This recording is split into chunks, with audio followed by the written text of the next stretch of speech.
Hello everyone, welcome back to my channel. कैसे हो आप सभी लोग? आई होप आप सभी लोग बहुत अच्छे होंगे एंड बहुत अच्छे से अपने अपकमिंग एग्जाम्स की प्रिपरेशन आप लोग कर रहे होंगे। सो आप में से बहुत सारे लोग पूछ रहे थे कि मैम आपके कितने मार्क्स रहे एसबीआई क्लर्क मेंस में। तो मुझे टाइम नहीं मिल रहा था बिल्कुल भी मार्क्स अपलोड करने का, कोई भी वीडियो अपलोड करने का। Me and my entire family are facing very very hard time because बहुत कुछ हो गया इस पास्ट 1 मंथ में। सो बिल्कुल भी मन भी नहीं करता था कोई भी वीडियो बनाने का। तो आप सभी लोगों की बहुत रिक्वेस्ट आ रही थी, तो मैंने सोचा कि मैं अपनी स्कोर कार्ड की जो वीडियो है वो आज शेयर कर देती हूँ। Okay, so let's check my score card first. जब स्कोर कार्ड आया तो उसके 2 डेज बाद मैंने चेक किया था कि कितने स्कोर्स हैं मेरे। तो बिकॉज पहले ही पता था कि हुआ तो नहीं है, तो मुझे लग रहा था कि ज़्यादा मार्क्स कम नहीं होंगे बिकॉज कट ऑफ तो पता चल गई थी, क्योंकि कट ऑफ तो आ जाती है ना सब जगह। तो फिर मैंने सोचा चलो एक बार मार्क्स चेक कर ही लेते हैं बिकॉज कहाँ गलती रह गई क्या रह गया ये पता चल जाएगा।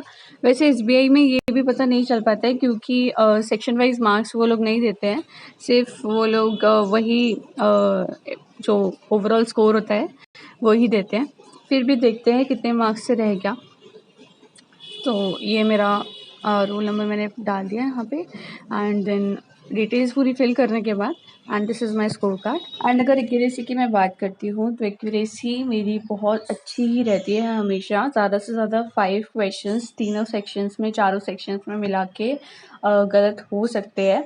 जैसे जब प्री एग्ज़ाम होता है तो उसके जब मार्क्स आते हैं तो ज़्यादा से ज़्यादा सिर्फ 5 क्वेश्चंस का मार्जिन में लेके चलती हूँ और 5 क्वेश्चन से भी कम मेरे गलत होते हैं बिकॉज मैं फालतू का जो तुक्का वुक्का होता है वो मैं नहीं लगाती हूँ बिल्कुल भी। जिसमें मेरे को बिल्कुल श्योरिटी होती है मैं वही क्वेश्चंस करती हूँ।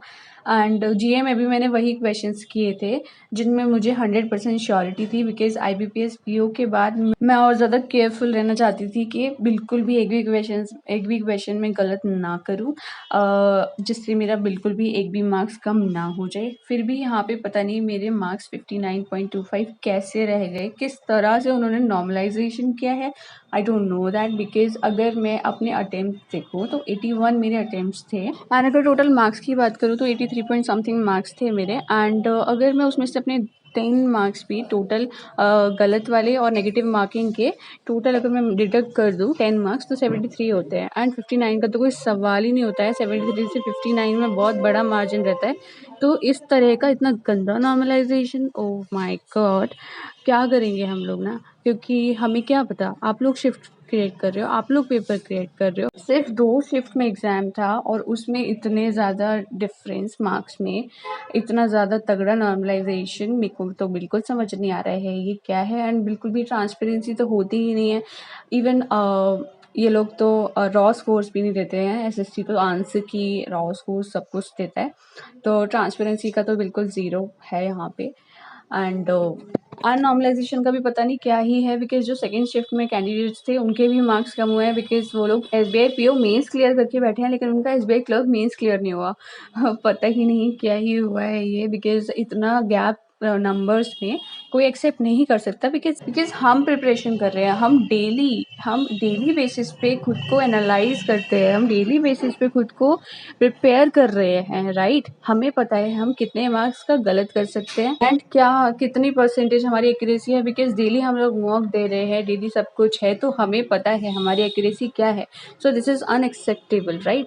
That's why everyone is shocked with this result and including me. I am very shocked with my marks.